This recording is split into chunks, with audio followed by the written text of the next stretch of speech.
Today, we're going to unpack the absolutely wild story of Chen Zhi, a man who built a $15 billion criminal empire in the shadows of Southeast Asia, only to watch it all disappear in the blink of an eye. $15 billion. Just try to wrap your head around that number for a second. That's the value of the largest cryptocurrency seizure in U.S. history. And, you guessed it, it was all traced back to the digital wallet of one man, Chen Zhi. So the big question is, right, how on earth does one person get their hands on that kind of illicit fortune? Well, the story doesn't start in some fancy high-rise. Nope. It begins in a small town in China, under the neon glow of an internet cafe. Yeah, Chen Zhi's journey started not in a boardroom, but in the buzzing internet cafes of Fujian province. And it's there that he discovered his true calling, cybercrime. He was, you could say, a prodigy in the dark arts of the internet. I mean, think about this. At just 18 years old, he was already leading his own hacking group, mastering cheat software for online games. But his real genius? That was in laundering the money. By the time he hit 22, the authorities were closing in, and he had to get out, fleeing China with 50 grand in cash. So he arrives in Cambodia, a fugitive on the run. But did he lay low? Not a chance. He orchestrated this stunning reinvention of himself. He became this respected, celebrated public figure, all while building his criminal empire right out in the open. And this, right here, is the absolute core of his whole deception. Publicly, he was the celebrated businessman, the major philanthropist. He even got a noble title. But behind the curtain, he was still a fugitive from China, meticulously, quietly building a massive criminal machine. His strategy was honestly brilliant in its audacity. He bought up cheap land to start building connections. He got himself Cambodian citizenship, then he opened this super lavish hotel to network with the absolute elite. And the real masterstroke, donating millions to charity. He was basically laundering his reputation, buying the one thing he needed most, a legitimate, untouchable image. So, from the outside, the Prince Group looked like any other legitimate conglomerate. You know, interests in real estate, finance, telecom, the whole shebang. But behind that shiny facade was a truly brutal reality that preyed on thousands of innocent people.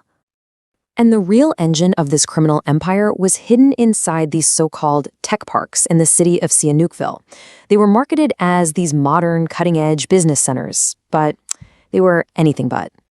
Just listen to how one report described these places, surrounded by concrete walls 3 to 4 meters high, topped with barbed wire and even broken glass. Let's be clear, these weren't offices. They were modern-day slave camps, designed for one purpose, to imprison thousands of trafficked workers. And the system they ran was just cruelly efficient. They'd lure victims in with promises of these amazing high-paying jobs, but the second they arrived, their passports were taken and they were forced to work grueling 16-hour days. Their job? To run these horrific pig-butchering scams, where you build emotional trust with targets online before convincing them to invest in fake crypto schemes. This brutal operation was generating tens of millions of dollars every single day. So you hear all that and you have to wonder, how could a massive fortified operation like this possibly collapse? Well, it turns out that Chen Zhi's greatest strength, his total reliance on cryptocurrency, also became his fatal flaw.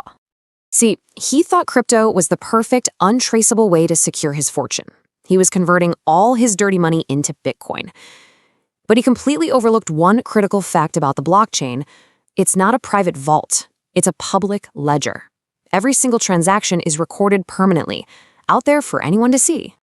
And the whole empire came crashing down because of a single arrest. In early 2024, one of his top lieutenants got picked up in Bangkok. Under questioning, he gave up the Holy Grail, the location of the master security keys to Chen Zhi's entire crypto fortune.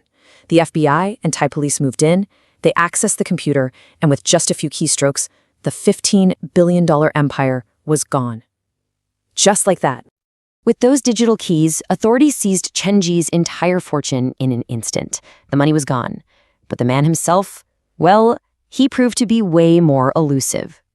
127,271 Bitcoin. At the time of the seizure, that was worth an estimated $15 billion. All of it recovered from a single digital wallet. So the money was recovered, his network was totally exposed, and all his assets were frozen. But the man at the very center of it all? He just disappeared. Hoof. To this day, Chen Zhi is a digital ghost. You know, the case of Chen Zhi is so much more than just a crime story. It's a massive wake-up call. It proves that in our digital age, criminal empires can be built on an absolutely unimaginable scale, often operating right under our noses. And it leaves us with a really chilling question. As crime goes digital, how many more of these empires are out?